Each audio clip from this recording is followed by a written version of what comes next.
What's happening, everybody? Trey here, joined by my dad, Sean, and today, reactions to the classics. We are up to the year 2005 in our top 10 albums by year draft.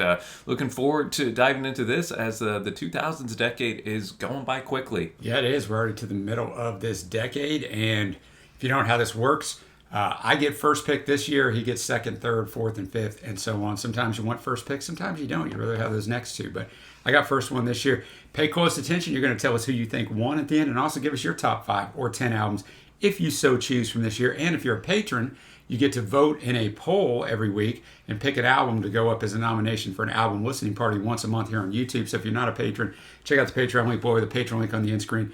We greatly appreciate it. Trey, you want me to kick this bad boy off? Go for it, man. Well, I'm taking an album that I'm like almost 100% confident you would have taken first. Yeah. I got Kanye West, Late Registration. Of course, his second album. Back-to-back years coming in at number 1. He is, man. I know some of you are not going to like that, but no matter what you think of him personally, the guy is a genius.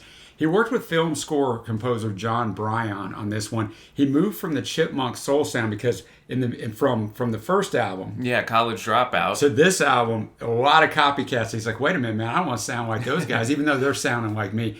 Another Time and Place in 2005, right? It debuted at number 1, sold 860,000 copies in the first week. 117 on Rolling Stone's newer 2020 version of the 500 greatest albums of all time. Had 5 singles. Touch the Sky, which me and your mom have a song reaction of. Heard Him Say, and Gold Digger, which, of course, he got Jamie Foxx in on that one as well. That song actually went to number 1 for Kanye.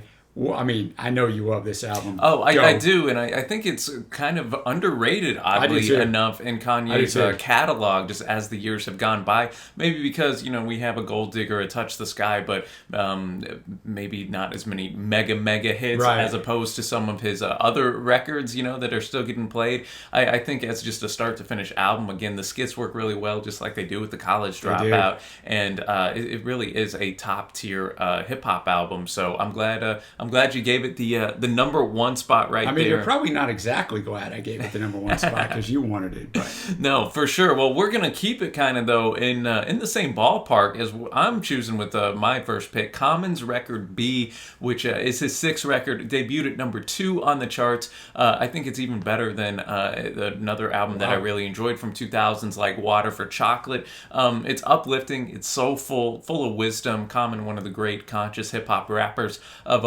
all time. And speaking of Kanye here, Kanye produced a lot of this record along with Jay Dilla as well. So the production on here is just phenomenal when you're getting 2 of the greatest producers of all time to help you out, along with the fantastic rapping ability that Common usually always displays. It's a recipe for success, man. So my favorite is the intro track, and It's Your World, Faithful, and They Say. And then we're going to shift gears a little bit to a band that, I'm going to be honest, man, I was very lukewarm on just from the big hits that they have. And I was like, you know what? It's one of the biggest albums of the year. I got to give it a fair shake. And I'm glad I did, because I really enjoyed it. It's going to be Gorillaz' Demon Days, second album from the Damon Albarn's, who, of course, famous from Blur. Sure. His virtual band, right? That's already something unique from the gate. Went to 6th in the U.S., first in the UK, has 8 million copies sold. Feel Good Inc.'s on this, Dad, and it's one of the biggest songs of the era, honestly. It is. I've never been a huge fan of it. I've found it massively overrated. That's a take I've softened with after revisiting this, though. They're self-titled. It didn't blow me away either, so when I got to listen to this, I wasn't having the highest of expectations, but I found Damon Albarn throwing nearly everything in the kitchen sink on this record, man, and he made a very dynamic, energetic, varied record that I think no matter what genre of music you gravitate to, there's going to be something on this record, I think, for you, a track or two to add to your playlist, man. Moves shift from dark and gritty to heavenly. The title track is a gorgeous closer and really is one of my favorites from them. Keys and synths are throughout a lot of the record as well. It's tough to really even say what type of genre this album is, because it is so varied, man. But Demon Days, November Has Come, and Dirty Harry are my favorites. All right, well, next up for me, my number 2 pick is an album that I just listened to last week and did a full album reaction to, I guess, a few weeks ago at the time of this filming. Bright Eyes, I'm Wide Awake, It's Morning. By the time you watch this, the reaction will be up. But there's going to be no drama there because you see where I picked it. It's the 6th album for them. They actually released their 7th album on the same day, but this is kind of the folk indie version. The other one has a more little electronica feel to it. Songwriting on this by Conor Oberst is elite pretty much as it gets. And I go on about it in the reaction if you want to watch it. But I'm telling you right now, man, I read a lot of lyrics every month, and these are the best ones I've read in quite some time. So you got to dive in. Number 50 on Rolling Stone's top 100 albums of the decade. 31 on NME's top great albums of the decade. First Day of My Life, Landlocked Blues, Poison Oak, and Lua is absolutely elite, that song. But it's just a fantastic journey, as they used to like to say. Oh, yeah. The songwriting's great. Now we're going to hedge over to the 3rd album and my 3rd pick, The National, the album Alligator. It appeared on many year-end top 10 lists, including Uncut and Planet Sound. Both rated it at number 2 album of 2005. Pitchfork 40 in their top albums of the 2000s list. I don't think it's that good. I think their next album, Boxer, may score a little higher for me. You'll have to stay tuned and see in 2006. Really consistent. What I find with The National is there's rarely songs that I go, I got to spin that song again. Yet every song is just really, really well done. Yeah, I would have chosen this record if you had not, man. I think Mr. November as the closer, that's maybe my favorite National song. Yeah, it's a good song. I think it's really consistent and concise as well, just as you were saying, Dad, and makes for an easy listen. And yeah, man, National, fantastic band. And like both those picks, I'm going to another really strong. This one would have showed up next for me. Singer-songwriter. We got Sufjan Stevens, Illinois, his 5th studio record. We do have a full track-by-track review of this, delving deeper if you want to check that out. Features song referencing the state of Illinois. Yeah. He kind of joked around and said he was going to make an album for all 50 states. He did Michigan and Illinois and hasn't done one since, and people actually took him serious and thought he was. He was like 50 albums, bro. I'm just joking. I'm just joking, guys. So a lot of, Chicago and just Illinois in general references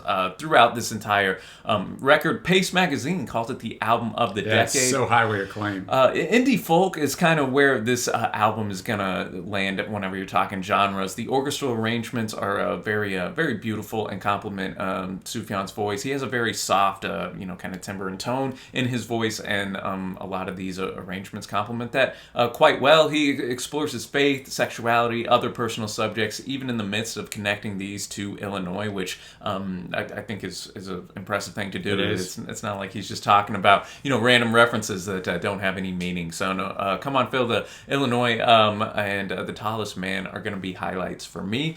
And then my next pick gonna be. Well, let me jump in on Sufjan for just a minute since we did do a reaction to it. I will say that Metacritic, which takes all the critics' reviews and puts them together and gives a score, Illinois is the highest rated album of this decade. Really? Wow. Yeah. Okay. It's yeah. the highest rated album of this decade. So it's acclaimed. It's so well and true. So now you've guaranteed one of our patron Osmond's vote. I should have guaranteed Caitlin's vote. So all right, man. So we're tied 1-1. I know on the voting. So yeah, but Illinois is his best album that I have listened to.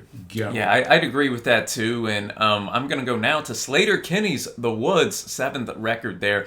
Man, I'm really a huge fan of their 90s record, Dig Me Out. Yeah, that's a great album. Sleater-Kinney, kind of on the forefront, or one of the biggest riot girl punk bands of the 90s, and really have continued to bring the energy and the rawness. Some critics have called them the best rock band of the past 20 years. Top production, probably due to a lot of the fact that most of this record was recorded live in the studio. There was only really the vocals and a couple guitar takes that were overdubbed. So I think that works to their advantage. Can't help but feel that energy and passion from vocalist Corinne Tucker's vocals and her noisy guitar. Modern Girls, Jumpers, and The Fox are highlights for me. All right, next up for me, they've appeared on another list of mine, The New Pornographers, Twin Cinema, their 3rd album. They're a Canadian indie group. Pop Matters ranked it as number 1 on their best music of 2005 list. Pitchfork, once again, they make an appearance here, placed it at 150 on the best albums of the 2000s. Once again, it's not a fave. There's not a fave for me on here in songs, but really consistent. They have a great sound. So if you haven't checked them out, it's their 2nd album that has appeared here for me. And now we're going to get to another group who's appeared on my list before. My Morning Jacket, the album Z, the 4th album. All right. from them, Rolling Stone 31 on the best albums of 2000s. This is the second highest rated record of the year this time on Metacritic behind Sufjan. But This one's got a lot of juice. I'm not huge on My Morning Jacket, to be honest with you. There's a definite different sound. This one's spacier, more polished than the previous releases, making heavy use of synths and also a little bit of reggae and dub influences on here. The heavy reverb that was a defining characteristic of the band's prior recordings is largely absent. You know, they were recording in a barn in Kentucky for their first album. That's where all the great albums start, right? I guarantee it. Songs on the album, this one, are more focused and shorter. Off the record and wordless chorus are standouts. But I'm going to be with you. I think this album's good, but not great. But I know a lot of people are going to have it at number one. But I actually like some of their previous albums more. And I know I'm in the minority there, but I guess you're with me.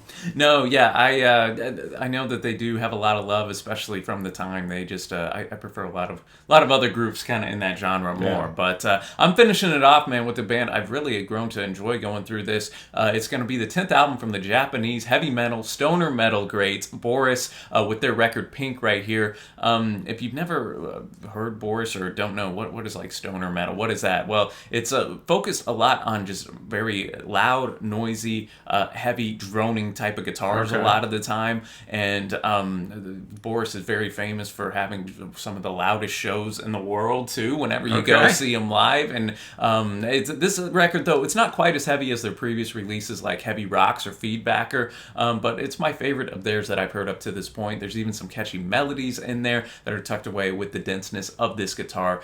Turn it up as loud as you can and let guitarist Wada's guitar take you away right there. Some honorable mentions for this year. Not as many as we normally have, but still some good records brimming under the surface. I got The Clientele, Strange Geometry. I got Devendra Banhart, Cripple Crow. It's 22 songs. It's fantastic. If you like Sufjan, you're going to like that. Porcupine Tree with Deadwing. Good record. Lazarus, in particular, a standout on that one. Woe, the Great Destroyer, and Mew and the Glass-Handed Kite. I'm also going to show some love to Ryan Adams and the Cardinals, Jacksonville City Knights. Now you got Josh's vote. Yeah, one of Ryan Adams' best works right there. One of my favorite bands of the era, post-hardcore outfit, Circa Survive, with Drew Turner. It draws a lot of influence from Eternal Sunshine of the Spotless Mind, one of the great movies of the decade as well. Paul McCartney, man, he almost made my list. Chaos and Creation in the Backyard, produced by Nigel Godrich of Radiohead fame, and really shows Paul kind of back on high form, in my opinion. Great record. And that's gonna do it for me, man, on the honorable mentions. Let us know your favorite records from the year 2005 in the comments below, and who you have coming out on top. And 2006 gonna be just around the corner next week. Let's do it, man. And until next time, y'all, thanks for watching, happy listening, and we will see you.